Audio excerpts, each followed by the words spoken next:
So it's your girl Aniya La'Nae, and we're finally back with another video. Today we're going to be doing a Q&A after basic training. And I put a Dropbox on my Instagram, and y'all asked me a lot of questions. So we're not even going to do no more talking.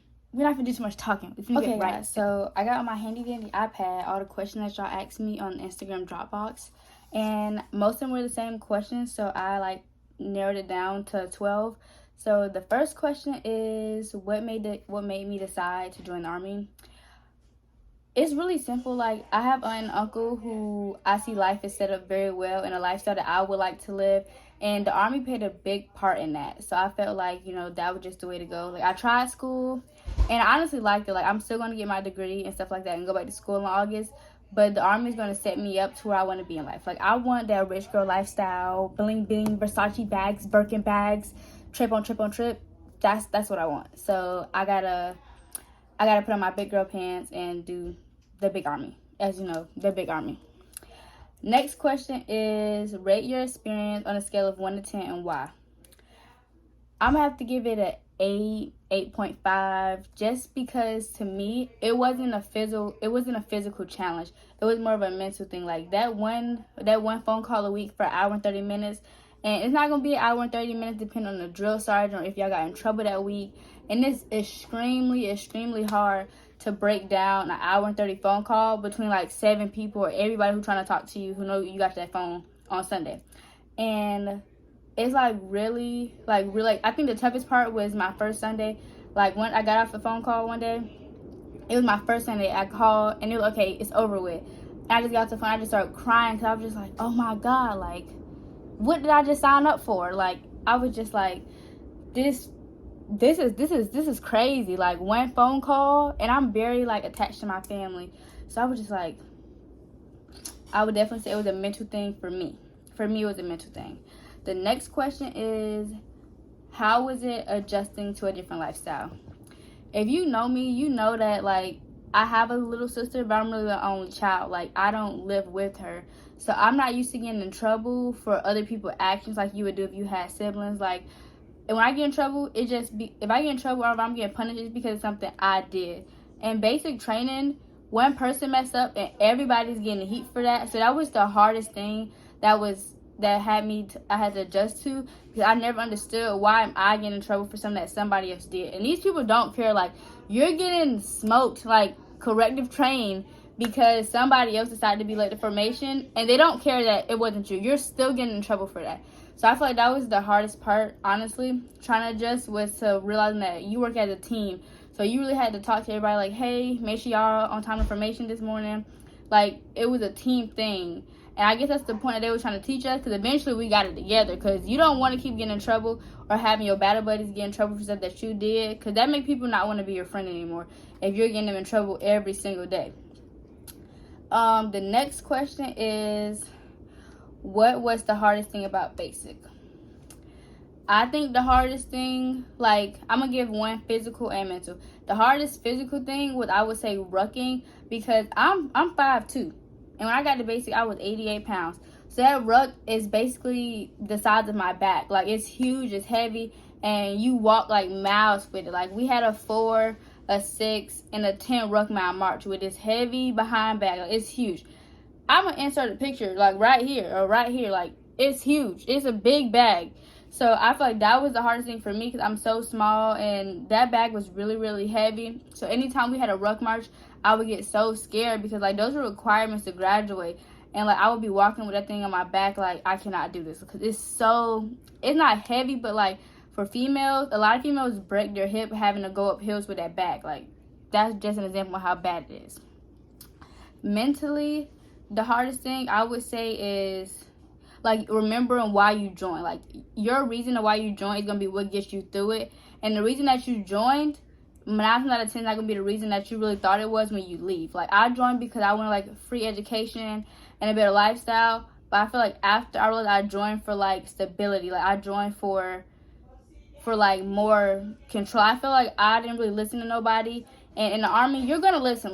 That's how it works. You're going to listen. No, you're not going to tell everybody what you're going to do. Somebody's going to tell you what you're going to do.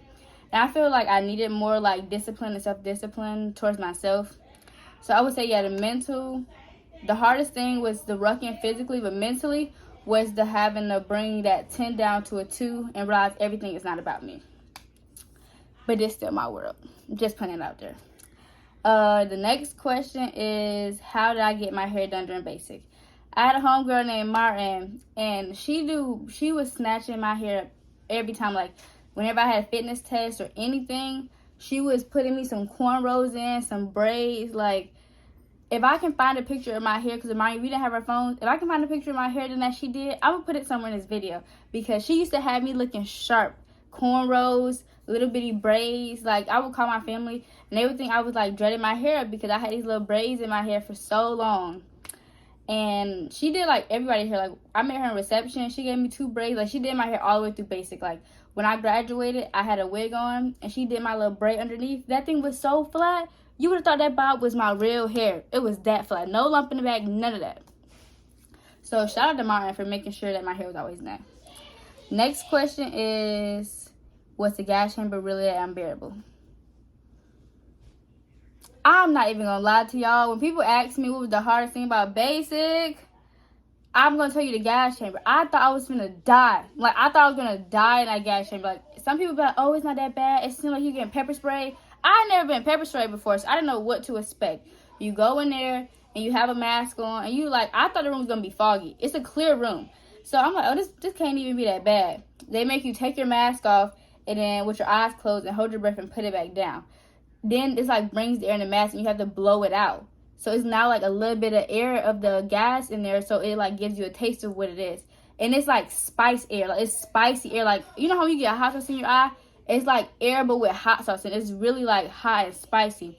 They had you take off the mask, say your full name and social security. Y'all, breathing it in is what makes it so bad, because you're like, what in the world? Like, y'all, and you don't leave until everybody in there has took their mask off and said what they're supposed to say. So the girl, I was the first group to go in. The girl, and it's crazy because me and her end up like going all the way to the end together. She would not take her mask off. So we screaming like, please take your mask off, please. Because like I thought I was going to die. Like, the girl, you have to hold on to the person's shoulder in front of you so like y'all can all walk out. And I'm holding this girl's shoulder. I'm like, I feel like I'm falling. Like, she grabbed my hand like, stay strong. Y'all, no joke. I thought I was going to pass out in that gas chamber. I thought I was going to die, like, on the spot. And my drill starts just screaming at me. And I'm looking at them like, help me. I thought I was going to die.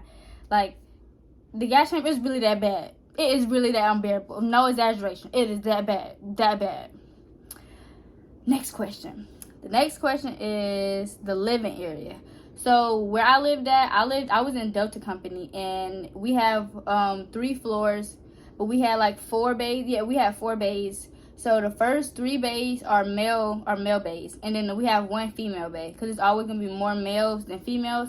So the female bay, it has bunks. Like, it's a room. It's a huge room, but it's full of bunks. So 65 people could fit in there. At the end, it was 63 of us. Like, when I graduated, 63 people graduated from that bay. And then we have a bathroom that has like a whole wall of showers, and then like a whole wall with sinks and like the latrine. Latrine is like the restroom to use the bathroom. So the living area, you have a bed. You either bottom or top. I was a bottom bunk, and then eventually I switched beds, so then I was at the top. You have your bed, and then you have a locker. And the locker comes like a little shelf. Like, you have space for your stuff. Again, you don't have nothing but what they give you. Because whatever you take to basic, 9 times out of 10 is considered contraband. Like, you can't have no civilian clothes, no jewelry. Like, anything that you can't have, it stays in the bag you brought there, and they lock it up. Like, you don't have access to any of your stuff. The bed itself, like, I mean, they give you a blanket. I mean, it's not really uncomfortable. But it's basically like a big old room. It's like a whole bunch of females. And we just got bumped. So, you know, that brings a lot of drama, because we have all these intense emotions. We stressed out. We miss our families. We hungry. And everybody just in one area. So we clashed a lot, because, you know, it's only one space. But it also made everybody like really close. Like, everybody was sad at the end. We had to leave each other. So the living area, I wouldn't say it was that bad. Like, it was a nice experience getting to stay in a bunk with that many girls. It was like a summer camp.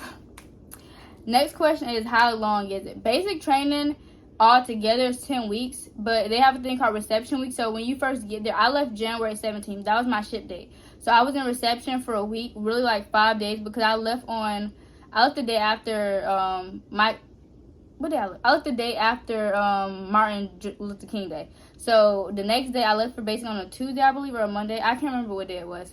I was in basic training, and that Friday came when we finished. But because we finished on a Friday, they couldn't ship us out on the weekend.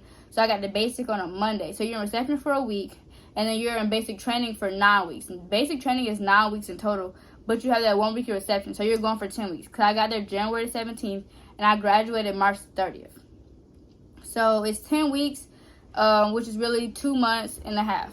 So really again, not that long. Time like really moved by like really fast. Like it's July now. I graduated almost 3 months ago, and when I was in the process, I was thinking like we had a board. We would count down like 75 days left.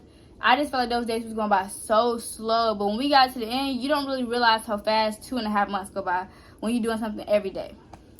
The next question is, what are some tips you wish you knew before basic?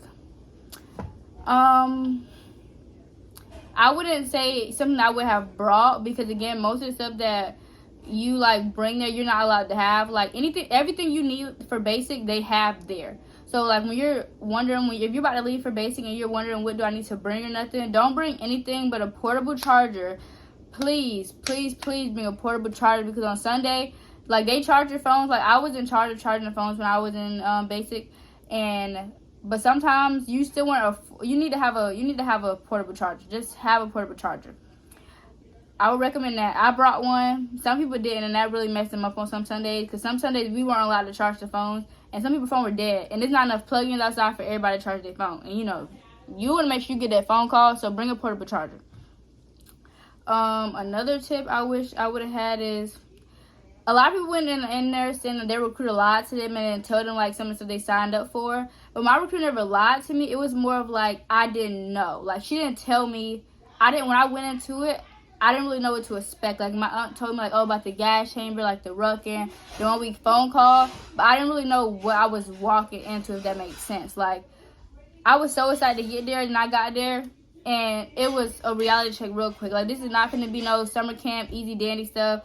Like, I got there an hour in, and I was already thinking, like, no way I can do this for 2 months. Like, just the only tips I would wish that somebody gave me, like, honestly, like, a honestly real good tip is that no matter if someone's sending you mail or if you're getting your phone calls, write everything down. Like, write your whole experience down. Because when the end comes and everybody wants to know about it, you're going to remember stuff that you don't, like, I don't remember a lot of stuff that happened in basic because of how much stuff we did, but I wrote down stuff every day. So I would say that's going to keep you sane. Like, because you don't have your phone, you can't post it, you can't tweet, you can't do none of that. I would very recommend writing it down, because that's the only thing that's going to do to keep you busy and keep your mind off the fact that you still got weeks left. Because when you get in that middle area, when you got 5 weeks left, that's when you feel like time is going by the most slow.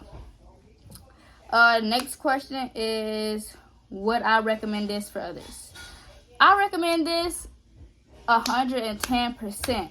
And I recommend it so much just because I feel like my life is better after basic training. Like, I feel I'm matured in a way. Like, I see that, like, being an adult is not going to be easy at all. And I feel like the discipline that the Army is going to give me is going to keep me out of a lot of trouble that young Black people go through. And I feel like this is going to set me on the right path in life to give me what I want.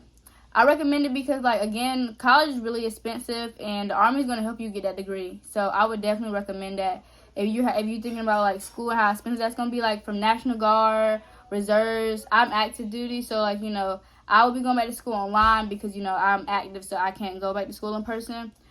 I will also recommend this experience just for people who like, really don't know what to do. Like, I feel like the Army gives everybody a purpose and, like, a job, because there's a million jobs out there. Like, I'm a 56 Mike, which is a religious affairs specialist. So, I give out religious support to people. And there's a job in there for, like, everybody. Like, we have jobs for nurses. Like, I recommend it. Like, I honestly would. Like, if you're thinking about joining and you need the extra push, this is a video. Like, this is me telling you to join. I wasn't talking about, like, the Air Force and everything else, the Navy. I'm talking about the Army, the big Army. Join the Army. The next question, number 10, is, what was one of my hardest days? I think one of my hardest days was week 3, and I had just got injured. We had a ruck march, the first one, and I felt like it was so heavy. Like, I was going through it. I was hungry. I was tired. My feet was tired. We had on ruck 4 miles, and I, like, fell over, and I, like, slammed my knee into, like, this hard cinder block. Like, it was like a cave almost.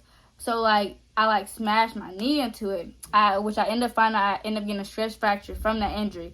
And I came back, and, like, when I tell y'all, I tried to quit. I tried to go home. Like, it's only week 3. I done got injured. And I'm thinking in my head, like, I never got injured in the civilian world. Like, this is not for me. I shouldn't be getting injured. I should better live my real life. Like, what am I doing right now? Like, I tried to go home, y'all. I did. Week 3, I didn't tell the people that I was in charge, but I was telling my friends, like, y'all, I want to go home. Like, it's not for me. They were like, no, don't go home. Don't go home. Like, you know, it's only week 3. And in basic training, if you decide to quit, you go home when your paperwork is done. Your paperwork won't be done until the class you came with graduates. So you're going to sit there the whole 10 weeks regardless. So that's how they push you to stay, because 9 times out of 10, if you quit now, you're staying to the end. So you might as well not quit and actually finish and leave, like, you know, with your class and not as somebody who quit. So I think definitely one of my hardest days, like, period of time, was after I got injured. Because I was like, if I can't do a 4-mile ruck march, how am I going to do the last one? Because we have a 10-mile ruck march that counts. But in that whole, like, trip, when we do the 10 miles, you do 40 miles because it's a 3-day period. I mean, it's 4 days, 3 nights. So you ruck 10 days a day, and it's 4 days, so that's 40.